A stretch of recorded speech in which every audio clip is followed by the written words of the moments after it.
Okay. Hello. Happy Thursday, right? Yeah. You're outside. Is it at bearable temperature? Because here it is some heat index, something or another.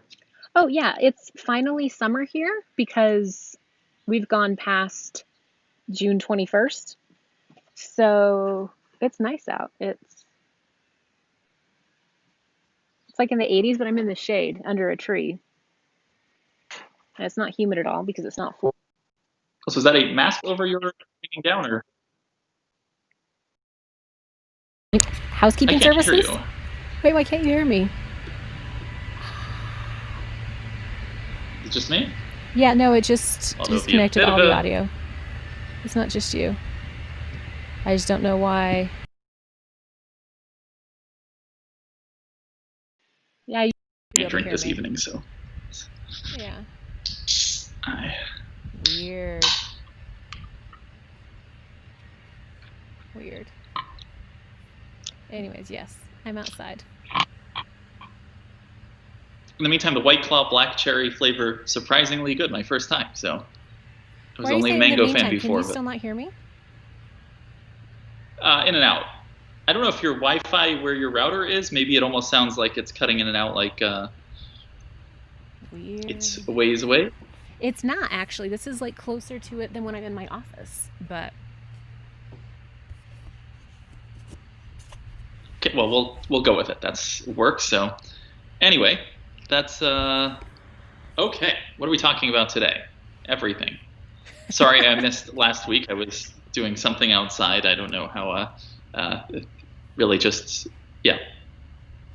that's I don't okay. know how you even We talked about how to do all those things outside without having to deal with people in the outside. So it was a good substitute. Steph did like, here's the gear that you should get so you don't have to deal with anybody, and like buy a $30 hiking pole and then like leave it in your hotel when you leave.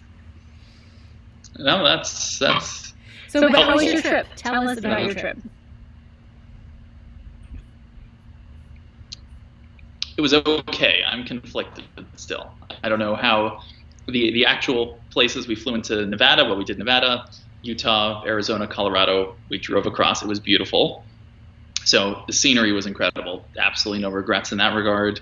It was really cool to see because I probably would have otherwise never at some point gotten around to it, because there are St. Regis's somewhere else in the world that would have been better for redeeming points at some point in terms of prioritizing trips that are good redemption values. So I'm happy I got it out of the way in that sense. It was very cool to see. It was the mask situation was interesting. It's obviously not that Florida is great, quite the opposite. It sucks here, but there nobody was wearing masks, which was shocking in Arizona and Utah. So that was a bit of a culture shock, I guess, in a way. The national park situation was also complicated because they're not, they're open, but they're not fully open. So, for example, Zion National Park, the buses are not running, and it's like to get to the main trailhead, it's like 6 miles away. So either you have to arrange a private transfer, or you have to line up your car very, very early. So, and I don't mind very, very early. That's fine. So we tried the private transfer thing, but then we realized like we were probably weeks off in terms of reserving that, because they basically, I sent an email to them and they're like, we are getting hundreds and hundreds of requests for a few dozen slots per day. So, you have to come in basically to book. They didn't even let you book by email. So we ended up getting in our car before 4 a.m. and waiting there, and sitting in a car without any sort of Wi-Fi or data because you're in the middle of a national park at 4 a.m. waiting for a gate to open is not the most, exhilarating. It is exhilarating actually in a way, because it's pitch dark. You don't know what's outside. So we were car 134, so we made it in, but not a prime parking spot. But so there were some challenges associated with that, but otherwise it was pretty. Why are you laughing? No, I mean it's really sort of outside the box for you anyway, much less during the current times, right? Like there's a surprising amount of logistics involved with visiting a national park, and you wouldn't, you'd think it's a park, you can just show up, but that's not really the case. Well, and so it was in what is it? Moab is Arches National Park or something. Yeah, Arches and That was Coral Reef are both near there. that was a total breeze by comparison because we could drive right in. Like there was very little traffic, drive up, and then it's like at most a 30-minute hike anywhere. So I was kind of expecting that more, which otherwise was the case. Except Zion was a mess for us. We were like extremely frustrated because also like I don't want to be rude, but people weren't particularly friendly. Some places you go and people are very warm and whatever, or generally, park rangers are very passionate about what they do, or people who work in this kind of thing, because otherwise, why the hell would you do it? But this was definitely more like, let's get the tour, not from park rangers, but otherwise, let's get the tourist dollars rather than like, oh, I really love this. And everybody just kind of seemed pissed I off wonder to if be some there. of that was just like because it's been a stressful season with like we were shut and then we were open and just I don't know. I feel like the whole world is sort of cranky. So I'm For sure. inclined to extend some grace towards the like not being exuberantly friendly. But your point about Moab being calmer, that's my general like national park tip is don't go to any of the ones that you've heard of this summer because like Yellowstone, Yosemite, Zion are going to be clusters, but Canyonlands and Arches and heck, even Glacier will not be as crowded. The part that was also bizarre is the people who lined up in cars before us, like prior to 4 a.m., they showed up and like they didn't even have, they were wearing like, some of them were wearing heels. I'm like, you lined up like 4 hours before the park opened and you're wearing heels? Well, Very yes. strange. Well, okay, but there's two things to that because yes, it's very strange. One, like the hike that you guys did in the Needles is beautiful, but like there's other parts of Zion you can go to that are like ADA accessible, and if you just want to go and like have your picnic and walk on the boardwalk and statistically, most people who visit national parks don't go more than like Steph had the stat more than 100 yards from the parking lots. I mean, So, okay. so maybe the heels are okay if you're mostly because a lot of those parks they have like a drive through that you can do, and you're just getting out long enough to Instagram. But I love that you guys actually hiked. That's a I love that hike. It was pretty. It was very nice. I just everything else, it was surprisingly complicated, and especially the lack of information in a way because you can read all these guides if you Google for how to do this, how to do this. It's not how to do this during coronavirus, like when buses aren't running and maybe some things are and other things Right. aren't. Like everything works Because differently it's right all now. new. Yeah, it's all new. Yes. So it took some getting used to. Willem is asking, what was the hike with the pretty river bend? That was Horseshoe Bend? So that was the easiest of all. That was Horseshoe Bend outside of Page, Arizona, which was the whole reason we made the stop in Page, Arizona. It was so easy. It was a 10-minute walk from the car, and like it is the prettiest thing I've possibly seen almost anywhere. Like it's gorgeous. Also, as maybe I'm too American here because we're so used to lawsuits over everything, but I was shocked by the lack of rails anywhere because they were at all these things. You could fall right over the edge for everything, and I always think of we are a litigious bunch. And well, Horseshoe Bend is on Navajo land, right? that one might be, yes, but all the parks, like even cars, everything, no rails anywhere.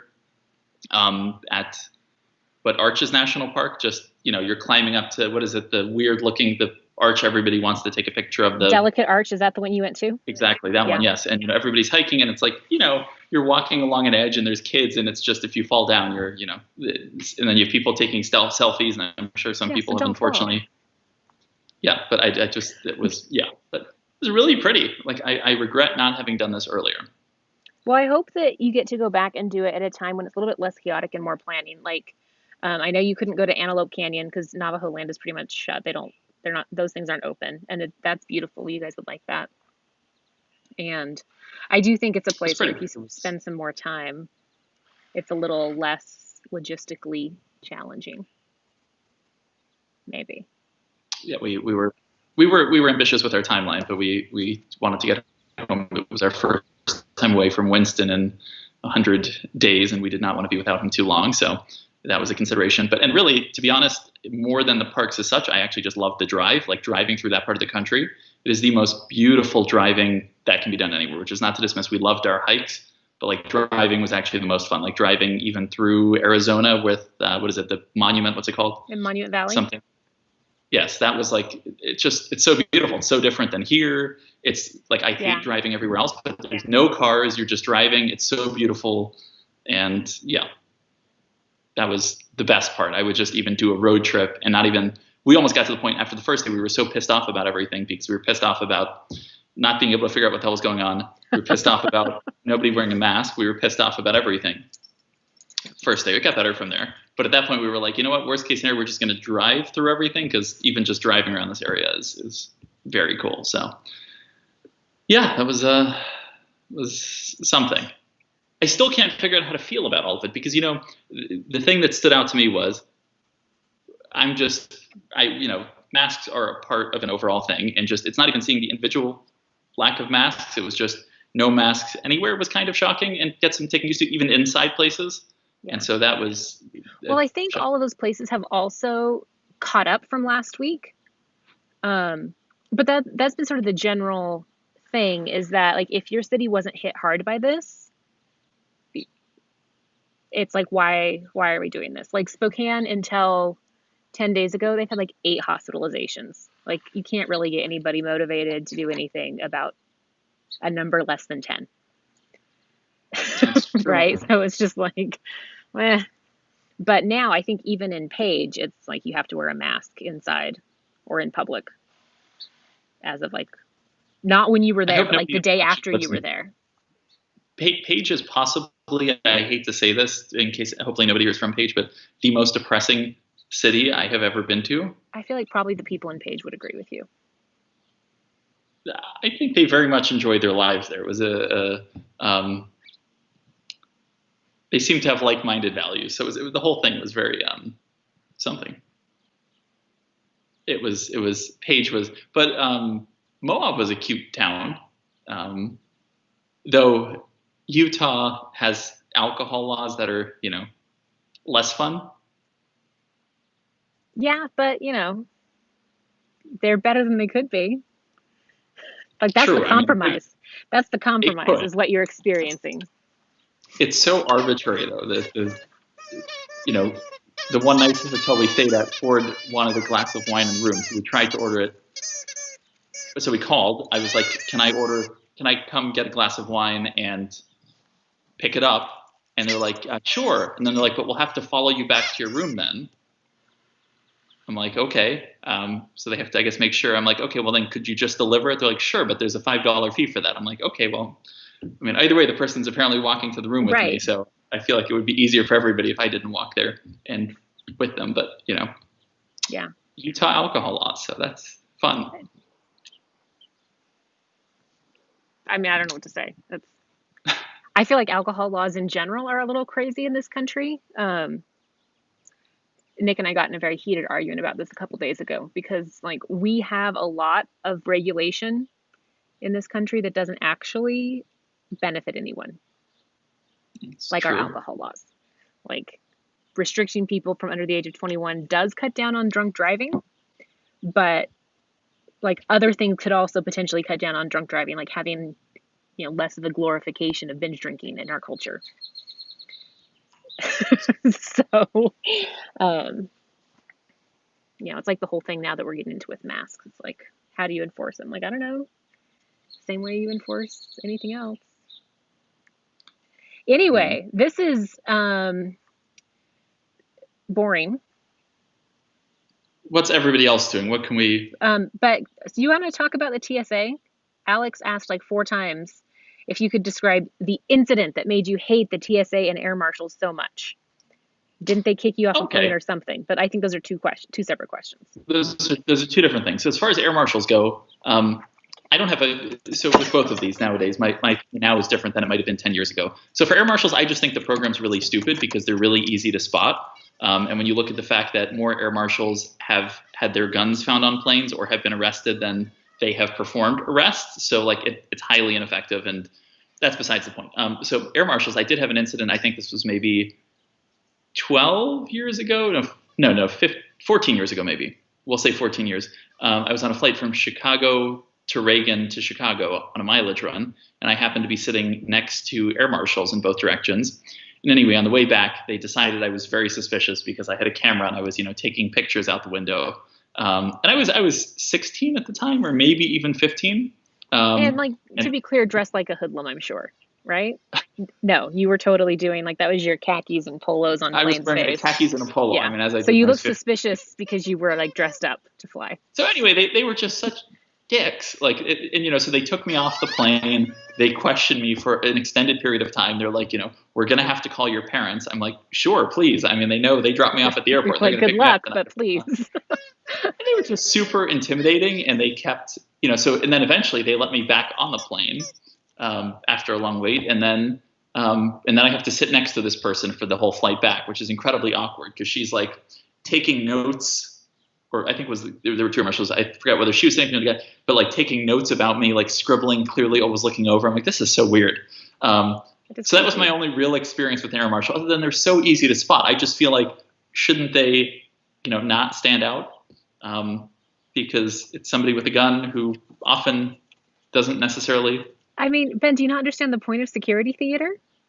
The theater, that's true. The whole point is that they're standing out, and it's like, look, there's, this douche is going to keep the whole plane safe. That's fair. Literally the point. So as far as the TSA goes nowadays, I have nothing against them. When I was 15, I was like I was rebellious in the wrong ways, I guess. So I thought like my way to stick it to people was like I was going to be really, because TSA agents, I mean, in fairness, it's not the agent's fault individually. The organization, I think, is highly ineffective when you think of how many, in tests, how many weapons they miss. Like they just don't do a very good job. It's theater, just like Tiffany said, for air marshals. And so, I was a bit of an asshole was in terms of when I was younger. I thought, I'll just make them give me a pat down. I've yet to meet a 15-year-old male who is like pleasant. That's true. Or they had the thing, one of my favorites with them was at JFK, they used to do this thing where they'd make you state your name, which is so dumb. I'm like, I'll give you 5 forms of ID, but I thought it was, being real badass when I was like, no, I'm not going to tell you my name. Look at my ID. And then, so anyway, I don't do that anymore. I'm very pleasant to them because I wouldn't want to deal with the traveling public all day, but still not the most effective. It seems like they have a pretty terrible work culture. They do. I would think. I mean, and they're just so distracted and largely, they're, So at this point, though, see, with airline industry things in general, at this point, I'm very forgiving because I recognize how bad everybody. Like, I have never been as appreciative as when I flew like American Airlines this past week of just being able to get on a plane and like the professionalism with which they frankly handled it, because dealing with the traveling public right now is not easy. Right. And it also seemed like everybody actually was happy to have a job, which is not a feeling you usually get when you're flying American. You get it when you fly Delta. Right. Yeah. Not a normal feeling in American. What, right. And it's like, it's not, this is not the way I would have liked to go about getting, people at American more appreciative for their jobs. But I mean, I guess if it helps. Well, and that was the thing is, I guess in these national parks things, like the places we're getting our gear and stuff, you'd think they'd be thankful that they are making some money again after stuff was mostly closed. So I kind of took the same approach there and thinking, I'm sure they'll be happy to see people again. But the opposite was true there. But flight attendants, gate agents couldn't have been more pleasant. So. Yeah, I mean, it's a tricky time. Okay, so John would like to know, he'd like some useful, all caps, travel advice, Ben. So that's a lot of pressure. You might want to think before you answer here. Good $35K Marriott free night redemption options. A lot of people are scrambling to allocate. I mean, if you're scrambling to allocate, where do you live? Because presumably you would need to. But wait, scrambling to allocate because. Didn't they extend them all? Yeah. Is it while it's still, is the concern here, John, that while it's still low tier because by June 30th they're doing off-peak pricing or whatever it is, Marriott? Yeah, John, do you want to clarify a little bit like where you are, and is it because you're concerned about pricing changes, or just that you have like an expiration date that hasn't been extended because Bonvoy is the worst at managing their technology? Everything, just about. Yeah, no, that's. I will say I stayed at the Avalon in Beverly Hills in, I guess it was like last August, which was at the time was like a $35K a night property. And like, it's not the most luxe option. It's been there forever. Like at one point in time, it was owned by one of the movie studios, because apparently this is like, so when you had to put your movie star up for the time of filming. So like Marilyn Monroe had an apartment there and things like that. So it has sort of that vibe. But it was very convenient. Like it was walking distance to, I don't know, I haven't lived in LA. It was like walking distance. We went there once. We went to like Wally's or something. Oh yeah, okay. Yeah. So like I walked up there and I got a pedicure and stuff. It was very convenient and just outside of that super posh neighborhood. I feel like that would be a good option. Is it still 35? Because that seems awfully low. So he's saying now Florida or California. So Florida, most of the nice Miami properties, whenever that happens, are more than 35. But I think the 4 Points South Miami Beach is one, but I'm not sure that's. I struggle with nice things to do in Florida is the thing. I'm lucky I get to live in Miami, but I don't think that highly of much of the rest of the state in a way, even though I've lived here my whole life. So, or because you've lived there your whole life, you maybe have a different perspective. Yes, exactly. So I'm like, you'd have to pay me to go to most. I went to school in Gainesville, lived in Tampa. There's not a whole lot I would want to do here. But California should have more good options, one would think. Yeah, I think California is big, so there's that. But yeah, the Avalon was a lower price one. I don't think any of the ones in San Diego I'd necessarily recommend because they're all like the lower category properties are like by the mall. It's not in a nice area. Trying to think if there's anything. There might be something in Palm Springs now because they have like 25 properties there. I know the Tribute portfolio or whatever it is apparently not very good, but the Miramonte or whatever. Who? Oh, which one? I don't even Tribute portfolio. There's a Tribute portfolio in like Indian Wells. It might be. Well, if it is that one, so there is something, whether it's a Tribute portfolio or something else in Indian Wells. It's like across-ish from the Hyatt Regency there. It was dated in 2007 because we looked at having our wedding there, and I was like, So unless they've had like a major refurbishment, I don't know that I'd necessarily go there. And the Hyatt's beautiful and right across the street. So okay, here's the thing. My general philosophy with these 35K, with the 35K certificates is, I think use the 35K certificate to go somewhere you want to go rather than to a great hotel, because most 35K hotels are not amazing. So if you can use it as a destination where it makes sense. Right, or use it to save $95 in not even necessarily a destination that you want to go, but have to go through. Like I have used most of those at airport hotels.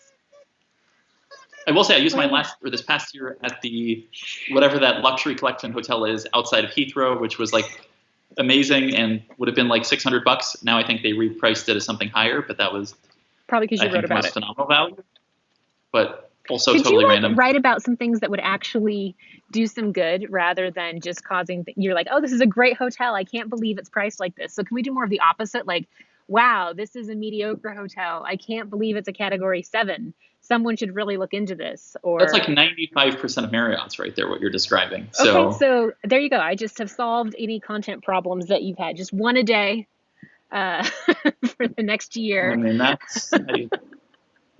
That's the thing for me about like Hyatt, at least consistently, I'm relatively like, you know what you're getting. Marriott, I just every time I'm like, not every time, but most of the time I'm just like, why couldn't it be a little bit less bad in terms of service or something, or just anything. Ooh, Sean's story of, so they offered, happened. Okay, that's not going to be as fun to read Sean's story. We'll just have Sean again soon. We'll talk about that. Wait, so he was booked on United 93 on September 11th? Oh, they offered to rebook him. Oh, okay, that's grim. Yes, okay. Okay. Yeah, we'll have to talk about that next time we have Sean on. Yes. How are you feeling now, Ben, after your last trip about Airbnbs versus hotels? Yes. So I like more the concept of an Airbnb. Like, I see it both ways, because Airbnbs or whatever home rentals are better because you're more secluded and not dealing with idiots. You have more But control. yes, but you sort of do. But also, if you do that, you also have to potentially do more shopping, go to supermarkets, do other things if you're not bringing all your food, versus in a hotel, there is some benefit to, it's not necessarily perfect at times, but at least there are services you can get that. Are you on 100% team Airbnb till? No, I just think that maybe your Airbnb experiences have not been typical. In what way? Like you just haven't had enough of them to where, like, because there's a range, just like there are with hotels. So it's like you can stay in a hotel where there's an espresso machine and you're set up and you don't need to worry about it, or you can stay in a hotel where like they'll bring you coffee and it's not a hassle. Or you can stay in a hotel where if you try and order a glass of wine, they're like, yes, but we have to provide escort Yes. service. So it's just like the same gamut sort of exists. And like I would consider right now like an Airbnb that was a townhouse in San Francisco, where you're still walking distance to all the things that you would be, versus like a lot of the hotels in San Francisco are so poorly located anyway. Like they're just in the business district or Yep. in a super touristy district. So being in a neighborhood where you can walk to the Whole Foods or the Trader Joe's or whatever, like that would appeal to me. But if you're out in nature, if it's not a city hotel, then Right. it's a little more delicate of a balance, because Right. Like you have to plan. yeah. Yeah. But if you have to go shopping, like this supermarket we went to in wherever it was not fun. Nobody was wearing a mask in wherever it was, somewhere.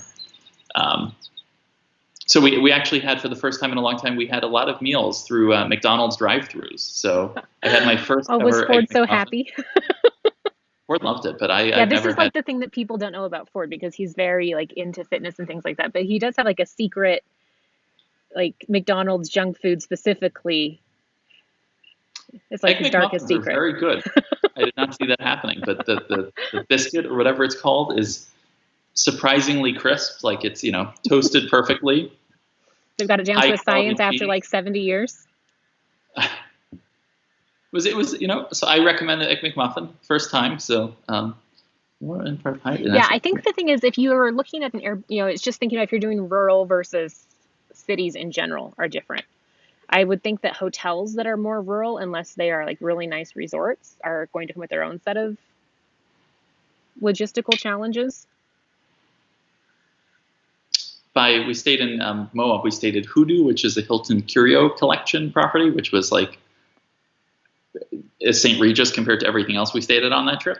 And also And compared to the Waldorf Astoria in Park City. that's and it was absolutely, they had this great restaurant and we could sit outside. So like at that point we were so over all of the like McDonald's drive-through situation basically, and like they wore masks in there and we could sit. The tables were properly far apart.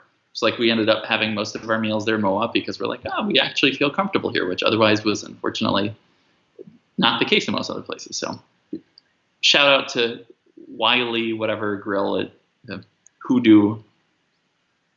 That is a mouthful. Hoodoo, Curio, Moab. Yes. So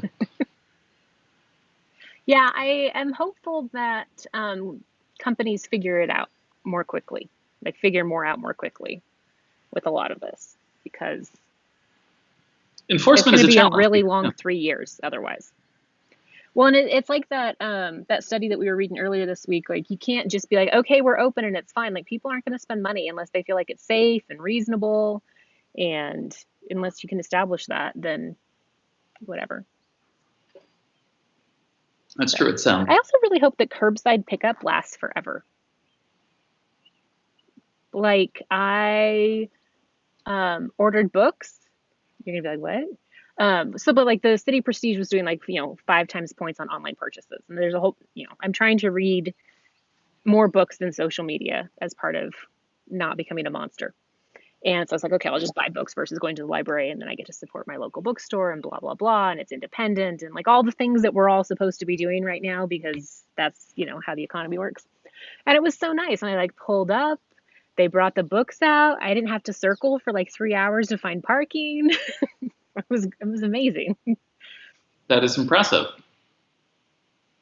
That's So it's just like, this is so much better. And like on Christmas Eve this year, I was ranting. Stefan, Rapid Travel Chai, and his wife Tess were staying here. And I went downtown to pick up a tart pan, like just something small. And from here to downtown, it was like 8 minutes. And I had done buy online, pick up in store. So making the purchase was like 90 seconds. And then I spent an hour and a half just dealing with parking and people being idiots. So I hope that the curbside pickup for everything is something that lasts, because that is a it's challenge. amazing. Yeah, that's parking's a mess. Well, and you're in Miami, where like parking is criminal. Yeah, no, like there's plenty of it, but it seems like crazy expensive. It is now, as a generous thing, till June 30th, you get 1 hour of free parking per day anywhere in Miami. So that's been very exciting. And do they enforce that by license plate number? It's all through the pay by phone app. So you enter your thing, and then you enter how long you want there, and then you have to pay. But most people don't actually, I've learned, use the app. They would rather live a little bit and get a ticket, which, based on, for people I've heard who are doing this, they end up paying less in tickets than they would in parking, which I don't know if the problem is enforcement isn't high enough or whatever else. This is not the most privileged thing I've heard this week, but it's up there.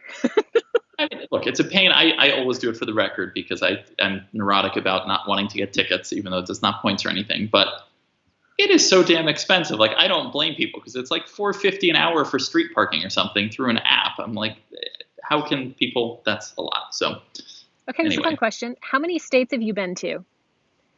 I counted yesterday because I was doing that Morocco blog post. 36. What are some of the missing ones? The ones in the middle and the ones in the far northeast. Like, I haven't been to Maine, Vermont, New Hampshire, the Dakotas. So I actually have no clue. It's so funny because, for so long the focus was on international over domestic, and I actually have no clue. I know how many countries I've been to. I don't know how many. I would guess. But do you count like where you were as a kid? Do you know 100% where you were? I only counted things I'd been to as a kid if I remember doing something there.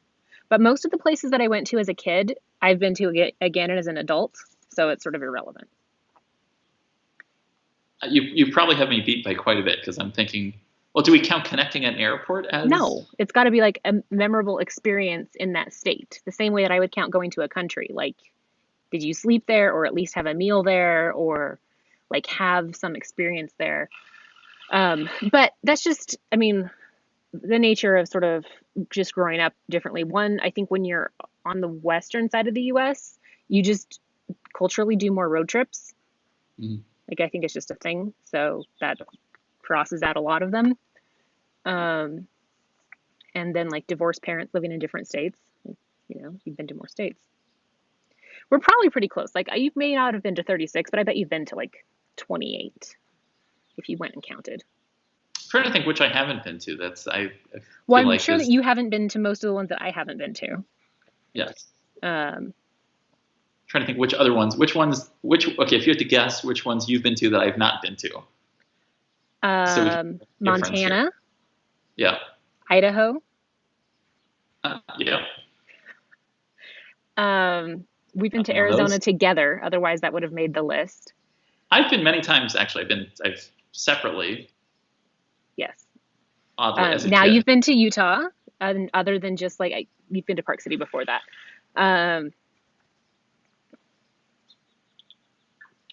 The ones that I've been to that you haven't. Virginia, outside of DC, like obviously that doesn't matter. Like, it still counts either way. It's outside. We stayed at the Tyson's. Isn't Tyson's Corner or whatever it is? That's technically. Yes, but like, and then you and Ford just went to West Virginia last summer. Oh yeah, I right. did West Otherwise, Virginia I would have guessed that. Maryland, I would say. I don't think you've been to. I have not. Other than I don't even think I've been to BWI. No, I've never been. I would also say, I assume you haven't been to Pennsylvania other than connecting in Philadelphia. I have actually I visited as a kid. I don't remember it that well, but I had spent some amount of time there. So that's, I don't know if I've spent time in New Jersey. I've flown many times through Newark, and I've stayed at the Marriott Newark Airport and had a meal there. We have been to New Jersey together. We were there for the Freddy's. Remember, and we went Oh, to but that Jersey teppanyaki City, like, place. yes, Jersey City, like, kind of counts. That's more like, oh, yeah, that's true. I mean, like, yeah, that's. Yeah. Wait, did we go to that teppanyaki place, or did we just book that? No, you and I went. We went to the teppanyaki place because I remember we were commenting about how like they all smell the same, but they don't all taste the same. Like there is actually a range of teppanyaki places, good to bad. Um, and then I would also feel like Indiana, Perhaps that's. Michigan. Well, I guess you've been to Detroit. Oh, yes, I've been to Ann Arbor. That was, yes, that's Yeah. through Detroit. And then like Kentucky, Tennessee. I also traveled a lot in college, because I was in athletic bands and our sports teams were good. So like especially with basketball, when you're going through like the NCAA tournaments, it's like, okay, now we're going to Wisconsin and now we're going to Nashville and like all of that. Interesting. What questions do people have? We're just counting states over here. We're I counting up because actually we don't. like now is not the time to go, but Justin talked about like Alabama and Mississippi. I really wanted to do like a deep South road trip with Ben. Like I thought that would be really fun going through. Sounds scary. I mean, Depending but on the that's why part. if we'd go together and be fine. Like I'm still scared. But more innocuous looking. But I think that'd be fun. Like I'd love to go. I've not been to the very northwest of Florida. I've heard that's the Panhandle and across. Isn't the very corner of Florida actually Central Time, or like the very northwest? It is. That was, you're a little young to remember, but like that was the big scandal in 2000 with the election. It was like the first, maybe not the first time, in my awareness, it was the first time because of my age. But the news networks called the election one way or the other, and I don't remember which way they called it. It doesn't even really matter. Based off of like Florida's, 29 electoral college votes or whatever went to whoever, but like the whole Panhandle region hadn't voted yet. And so then there were concerns that it like suppressed the vote because then those people didn't even go to vote. And so then that's when they started digging into it, that they found like all of the fact that the ballot that year was printed by. You're looking at me like you don't know. So the way that the ballot was done in Florida that year was 3 columns with candidates in column 1 and candidates in column 3, and where you mark to select your choice in column 2. And you've met Floridians, so you can imagine how well that went. So people not vote at all, or they no people like voted for the wrong people because Okay. it was like the staggering, they couldn't quite figure it out, and that was when you still had to do like a punch for your choice. And so some people would punch and realize that they'd punched the wrong thing, and so then they'd go and punch the other thing all the way through.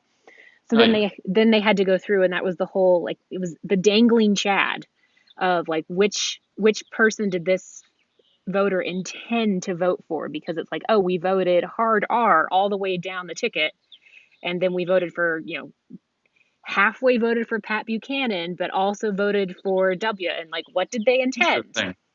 So yeah, I was not aware. That's yeah, because you were a little. how much of the northwest of Florida is Central Time? I don't know. I got to look that up. That would be be the only interesting. Yes, the butterfly ballot is the official vocab word. I love, like, readers are so smart about so many things. Like, there's never anything where we're like, it's that thing, and then somebody chimes in with. That's that's what I realized more than anything with this trip. By the way, is in Florida it sucks to drive. Like it's just if you go up whatever it is 75 or 90 or whatever the hell it is, it's not actually nice. It's just you're on an interstate and there's nothing to see. Versus driving through like Utah. Also, Utah has a speed limit of 80. I've never before seen an 80 speed limit, and it's amazing because like if it's a high speed limit, I go maybe 10 or 15 over. But then it's like crap, you're going 95, and like I think in Florida if you go 100, it's like an automatic arrest or something. Right, because it's like twice the speed limit's a felony. Something like that. But Yeah. I was like, pushing 90, 95, and Yeah, that's the thing. Utah's politics are so interesting because it's like personal responsibility. You should be able to drive 80 miles an hour. because we're assuming you're not drunk because we've made getting drunk very difficult. And people were driving. I mean, here people at 55, they're like swerving in and out of lanes for no reason. Versus there, everybody was driving very well. In fairness, it was a Sunday morning, so it's a good time to drive there, probably. Yeah, but they aren't having church in person in Utah still. Are they not? I would assume not a lot in person, even if they were. I saw somewhere, I forgot where it was. Maybe it was when we crossed over into Colorado, if that's possible. But in Grand Junction or something, I swear I saw somewhere a church with a bunch of people, a very, very full parking lot on a Sunday morning. So I'm not sure if that was one or the other, maybe. But well, I mean, I would believe that. But like the Mormon population, like the Mormons and the Quakers and like many sects of Judaism are really set up for like, we're having a quarantine, so just have church at home. So that's sort of what people have been doing, or like church in small gatherings in your backyard. Also, Texas has 85-mile-per-hour daytime, so they have daytime and separate nighttime. In West Texas, if you're driving. I mean, that would make sense. Because again, like So it's not the speed that's the concern, right? It's the stopping. And yeah, I mean, the downside is people generally don't die in like car-to-car collisions at speed limits that high. It's car-to-wildlife collisions. But if the speed limit's 85, like, most when speed limit's high, you can usually get away with like 15 over, maybe better. But I'm saying that's 100, so that's fast. Kind of jealous. Yeah, it was actually really, really hard for me growing up and learning how to drive in Utah and Southern California, and then moving to Oregon, where the speed limit is like, we could make it above 55, but we're not going to. It was terrible. I got all the speeding tickets I have ever received in my entire life were in the first 3 months I lived in Oregon. Because you just acclimate to driving a certain speed, which was like 82 in Utah for the most part. Very beautiful, like nice roads and amazing views, and everybody was driving responsibly and distancing between cars. It's not like here where somebody's swerving in and out 5 feet behind you at 90 miles an hour. So go Utah drivers. Right. But Florida's a whole separate thing. It's not necessarily a positive about Utah, just negative on Florida. Just Florida being a mess. That's fair too. So somebody asked earlier, do you have any trips planned? No, I go back and forth on this because I'm very tempted to. So I got a COVID test today, which was a fun experience. Speaking of which, and so I've been thinking, in even before the previous trip, like I didn't go anywhere for 2 weeks. Like obviously Florida's a bad place to be. I don't mind because like I'm in my building and I take out Winston and that's all I do, and so there's not like I don't feel like I'm at risk or anything by taking the proper precautions. But like I am tempted in a way to just go somewhere for a month and leave. I don't have anything concrete, but like I would go totally to anywhere for a month at this point. But no, so that's, I keep going back and forth. Let me know if you want to go to Idaho or Montana with me. The only thing about that is I don't think that Freya and Winston are compatible. Definitely not, 110% not. That's not. Winston met another dog recently and it did not work well. So it's definitely, I think with Freya not going to, will be a disaster beyond like, he was the terror with this. The challenge with that is like Winston does not like other dogs. He like 0% likes other dogs. And Freya is terrified of small dogs because she doesn't understand. Like she has a lot of questions. Like, why are you the size of my head? And I feel like, yeah, I feel like it would not end well. And I'd feel really badly because Winston would get eaten. I think that would end up happening because he'd be like, I'm a big dog, I'll cut you. And Freya would just like step on him and that'd be the end of Winston. Yeah, that would not be good. No. That's so, I don't know, the things I was supposed to go to Bodrum next week actually. And often it's said that, it's better the evil versus what you don't know. Like the situation in Florida is pretty bad. I was tempted. I'm not doing it now, probably, but I was tempted to we originally booked this was, a year ago that we booked it or whatever, to do 5 nights. And then I was like, well, if we go, we should just go for like 3 weeks or something. And I was looking at pictures of everywhere there. And it's like, it's quiet. Like there's not many tourists, but like in general, just being outdoors and everything, wearing a mask. probably not happening at this point, unfortunately. But like after this last experience, I almost feel more comfortable going somewhere where I can be outdoors. And if I'm not bringing anything there, and that I'm saying Right. that in terms of just got tested and I'm not leaving my home, so I feel comfortable in terms of my environment or what I'm So would you bringing guys elsewhere. like rent a place on the beach where and take your moms or something like that? We'd looked at renting something in either Greece or Turkey or whatever and just staying there for a month. But the real reason we're not going to do it is because Winston, I can't leave him behind that long. Right. And he No, I doesn't have meant it. in like Sarasota. Oh, Like hell just no, in to, Florida, why? And there's no point in Florida. In summer in Florida, like it's I don't no. know. I'm tempted to rent something in like Greece for a month and stay there, but the dog situation is not. What about someplace like in the US where you could drive and take the dogs, but would be different, like Blue Mountains or something? Where's that? Tennessee, but like the pretty Okay. parts. And that would be like you could drive, you could If get there in a day. if there are pretty options there, then I've been looking in general at like I think that's the best bet is going somewhere for a month or something, and still trying to figure out what exactly is best there, because the thing is we are conflicted now also between obviously Florida is terrible and a mess, but also for Ford's mental sanity, going places that have a lot of people without masks, like it was a bit of a culture shock. So Yeah. there's a balance there, because typically a lot of small towns don't have that same approach, which is fine. I think he's more used to it now, but balancing that is tough. So Well, and again, it's like that might be totally different in 2 weeks yes, because like when you look at the like where the case counts are going up, like somebody was trying to be like, oh, it's all politics, like it's red states. It's not really that necessarily, although it could be. It's that they're all places that didn't really have any impact from the virus in March. So it's like you had a dozen cases in a senior home. Like, of course, you're not going to take it seriously. This is a New York problem. Mhm. So, And then there's Florida, which we were screwed before and screwed again. So bienvenidos a Miami. right. So I know that Bugs Bunny cartoon of like cutting Florida off just is always appropriate and so much more so now. Somebody's recommending Asheville. That would be a good place too. Like North Carolina. Asheville. Asheville without an N. There is a beautiful There's Marriott one with an N. there too. Well, there's Nashville, but this is Asheville is what was Oh, recommended. Oh, that is without an N. Okay, sorry, Nashville and Nashville. Okay, Asheville. I'll take a look. Might be a better option. That's the thing. My mom is really anxious to go somewhere because with her cancer treatment, everything, she's basically been forget 3 months of quarantining. She's basically It's been like a year and during a half. Yeah. exactly. So for a year and a half, she's basically been doing that, and I totally understand.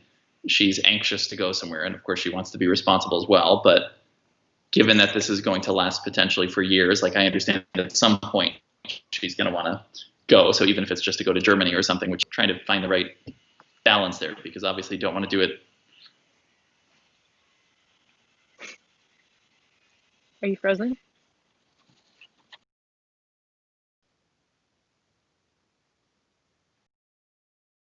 Oh, it disconnected. Sorry.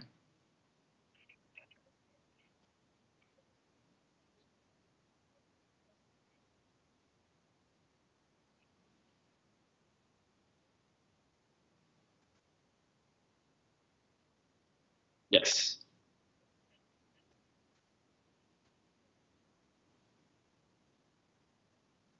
Yeah, I mean, if there's anywhere, that's today yeah.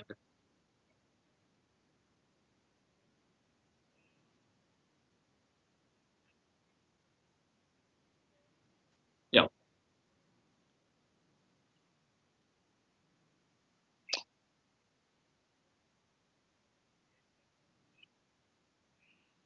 What is Biltmore? That's not a.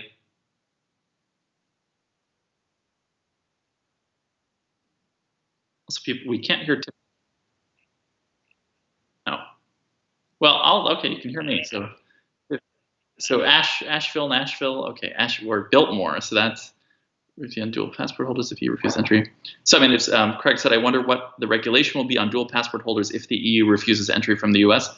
Right now, dual passport holders. So my mom has a German passport. She's only a permanent resident in the U.S. She's been here forever, but because she was born in Germany, she would have to give up her German citizenship to get U.S. citizenship, and she hasn't done that. So, and I have a U.S. and German passport. I'm very lucky in that sense. But both of us could actually technically go right now. That's not to say we should, but that's why I've always thought the way the rules are written are kind of stupid, because I think they should be based on where you're coming from, if that's the concern, rather than what passport you have.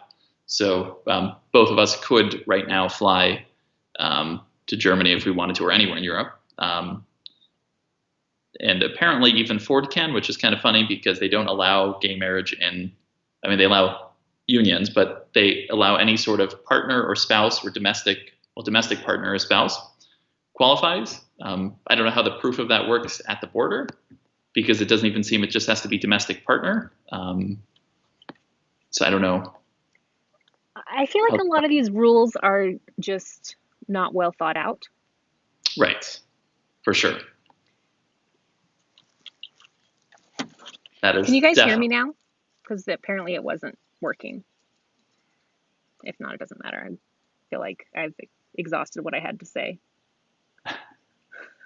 Yes, but Bill, okay, I'm going to look into Asheville if anyone has any specific other ideas that are, not a horrible drive from Florida.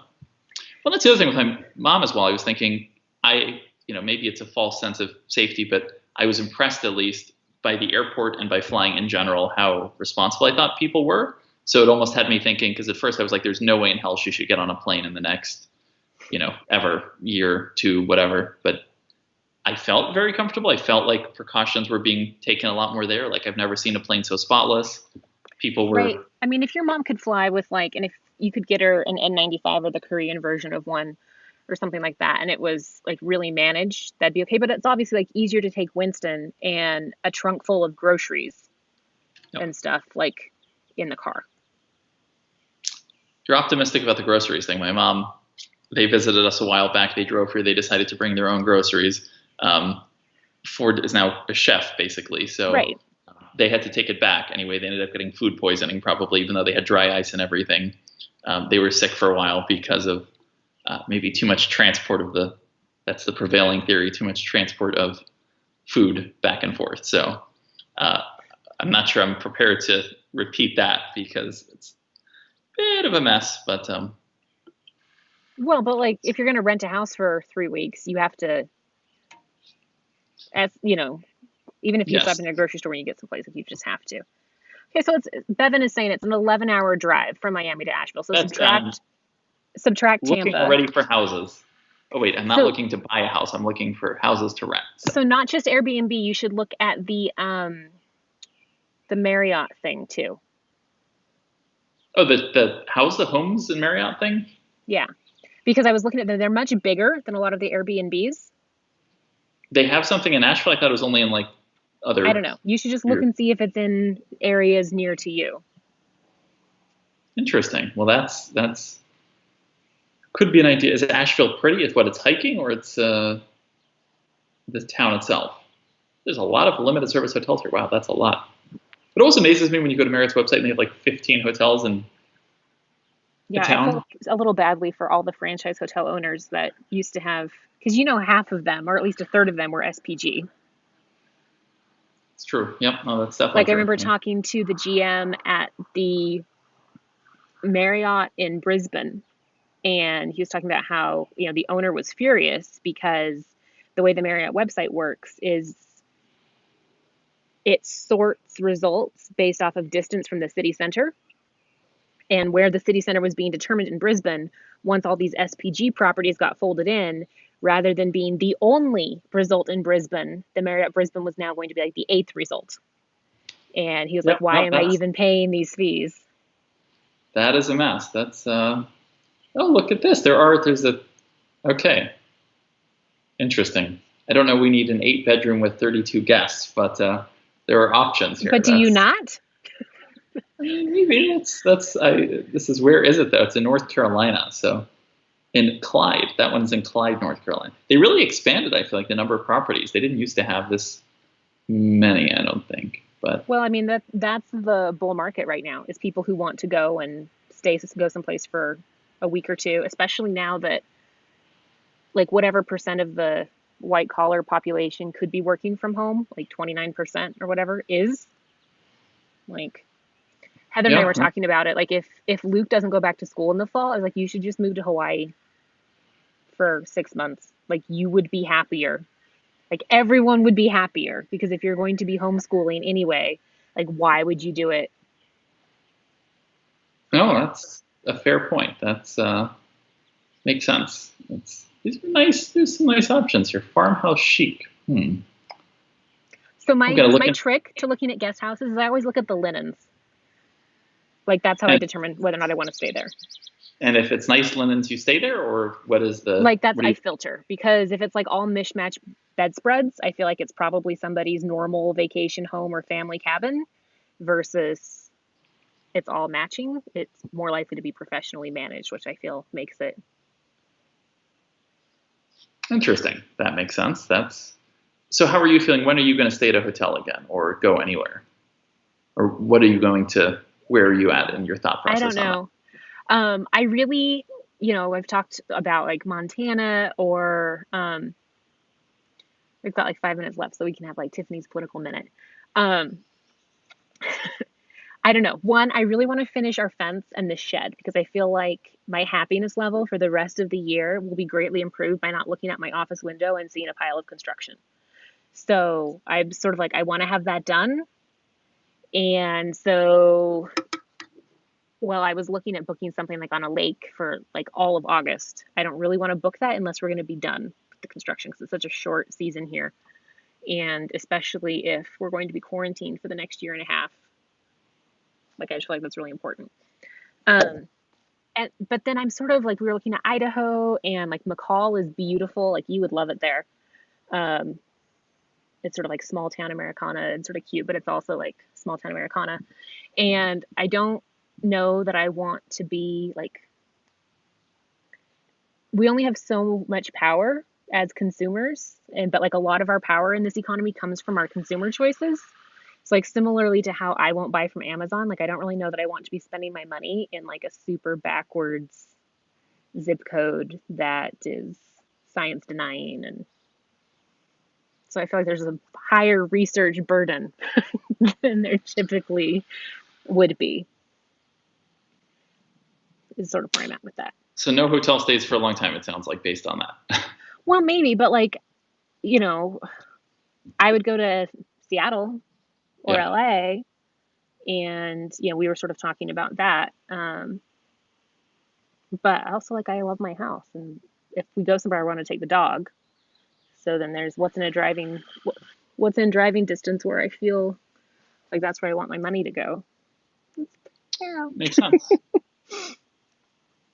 That's a good answer. So then you're not okay. So relating this back to loyalty programs. So for World of Hyatt, you're taking the globalist extension. You're not going for any milestone rewards this year, I would assume, either through credit card spending or I mean, I stays. haven't really thought about it because when this started, I already had like 35 Hyatt stays because I spent all A of lot. Q1 like Yes. doing bullshit, work stuff from like A to B and B to C and B to A. And so, yeah, I feel like I haven't thought about it or needed to think about it, but I guess now that we're halfway through the year, maybe I should. And maybe the thing to do is just not to do anything. So that's not a bad option either. Well, and I But sort of feel like this is my thought, like historically, it's easier to maintain than earn status, mhm. right? But I feel like like going into next year, there's going to be so many incentives to get people moving again that it's effectively not going to matter. Like That's true. there will be some incremental points that you miss out on. But I think about like when I first challenged to like executive platinum in 2012, and it's like, yes, I had to do 3 trips between Honolulu and Puerto Rico to get EXP and I didn't earn as many miles as if I already had EXP, but like really, who cares? So I'm sort of It's letting it true. ride this year. Do we visit airline clubs? Visit airline clubs? Yes. Someone asking that? Yes. Do we Typically, yes. typically? So, okay, I'm really confused, by the way. So American, have you seen their Admirals Clubs? They give you like a little snack box when you enter.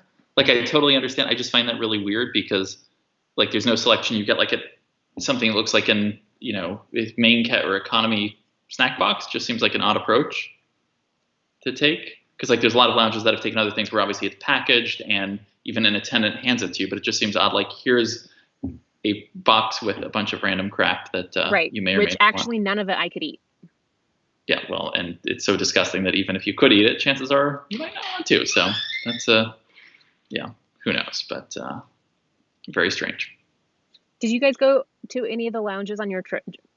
Were they even open during your connection? No, they were. I mean, you had they like a were- negative 5-minute connection in Dallas on the way back, so. So we flew on the 21st. They were opening the Admirals Clubs on the 22nd. So actually, we were very close to misconnecting. And I was almost excited to misconnect because I was like, perfect. I can review tomorrow morning the Admirals Club when it opens. And also because, with the MX Plaid. Did we Ford would've- punch you when you said that?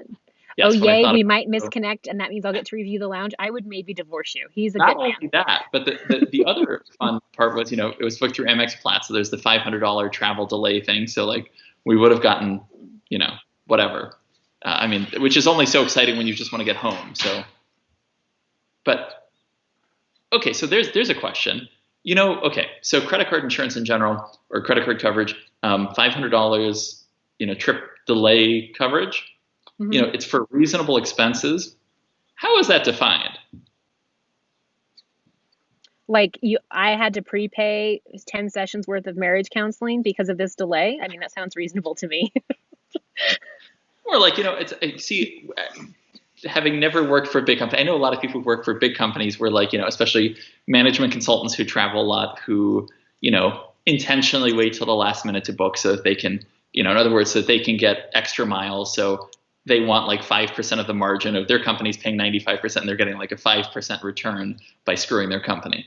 Mhm. I kind of get it. I wouldn't do it, I don't think. But so related to this, like, okay, we're going to book the Grand Hyatt DFW, do you book the AAA rate, even though, it covers up to the 500? Like, do I save the insurance company money? I can earn more points if I don't. Right, or do you book the like rack rate that comes with triple points? Exactly. So there was like a double points. This was going through my head. Obviously, it didn't end up happening. I'm like, dinner. I'm like, okay, which restaurant? Grand Hyatt DFW has a surprisingly decent sushi place. I'm like, It is good, yeah. I'm like, I could go for some very good sushi and, a very nice bottle of sake. And so that part of my brain was very excited. But then I realized that getting home to Winston was more fun. So it all worked out.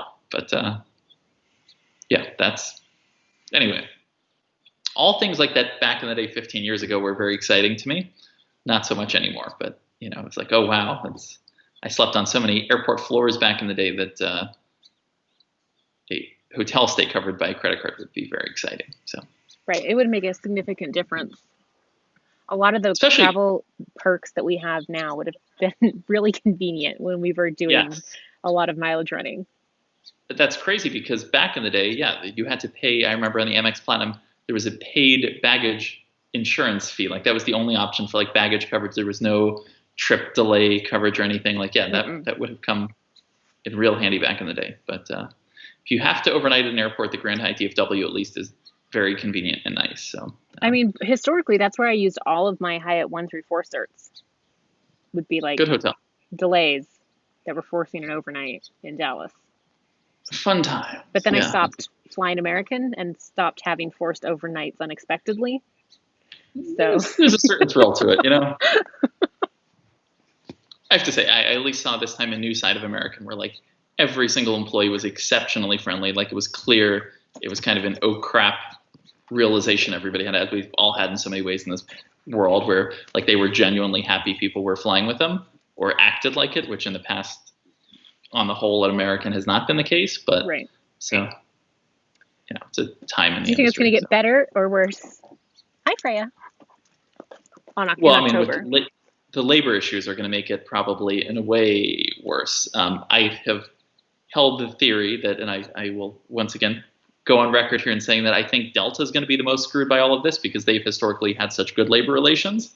And now there's the push to unionize them again. And that I think is more likely to happen when you have these forced layoffs. And when you consider that in some ways they haven't had the same paid time off that others have, because they've had more of a collective attitude, like they're better in the fact that like they want to help their company. But Right. I would not be surprised if this does not end well for Well, and Delta. they have benefited with like the profit sharing and things like that and the way that was structured. So I can see like you pull any of those levers and Yeah. it's going to get more complicated. We will see, but I hope it keeps going for a while. It's very nice that they're friendly again. And it was just like every single American Airlines employee, especially even in Miami. I had 3 of the friendliest gate agents I've ever had, and there are no friendly gate agents in Miami. Exactly. Like it was amazing. Because, okay, I was, last story and then we'll end, sorry. Miami to Las Vegas, I was number 1 on the upgrade list. Ford was number 4 because, with American, it's so stupid, the system, because your companion gets your priority, but they have to like manually do it, which is so stupid because it takes 10 minutes. And like 2 supervisors. And 10 minutes, to be clear, like 10 minutes is an eternity at the airport. Yes. And to fix something that's just the way it's supposed to be. So I approach the gate agent, and usually if you're like, hey, I'm number 1 on the upgrade list, my partner's on the same record, but his number shows number 4. Can you, correct that and make him number 2? Like, they were very proactive. They were like, oh, okay, Mr. Slepik, let me see. Oh, I saw, I was going to ask you if you wanted me to move him. I was like, yes, please. And then the other gate agent in the meantime calls over the guy who was in another seat so they can swap the same seat so we can sit together for, to avoid for distance. Well, it's not actually distancing, but whatever. So people can sit together. Just like they were working together. They were friendly. They were proactive. I'm like, what airline am I flying? This cannot be Miami. So anyway. Oh, that makes me feel good. It Craig wants to hear about Basque Bank, but maybe he should just read your post. There's a post about that just, yes. That's what he said. He's like, I just got your email. About that. Check it out. Click the link in there to the previous review. I have a Basque account. I like it. I still like American miles actually more after all the other airlines. After United devalued their miles and Delta, whatever they've been doing all along. I have a new appreciation for American miles because they have not devalued in 5 years now. How long has it been? Almost 4 years? 4 years. It was like 2016. Yeah. So, and they actually have some unique partners that where there's a good value proposition, which there's not really industry-leading ones with United or Delta. Well, and there's also, it's so weird because this so much used to be the case that for like certain regions, there was like, this is the hands-down best program. And there aren't as many of those, but like American business class to Africa, like in the Middle East, there's no better program. Especially given like you have Qatar and Etihad. Hopefully it stays that way. There's a lot of rumors about Etihad, but we will see. But sorry, we have gone over here. So, getting a call there. Sorry. Thank you guys very, very much for joining us, and have a nice rest of the week, I guess. And we'll see you on Sunday if you are around. So, thank you guys. Bye.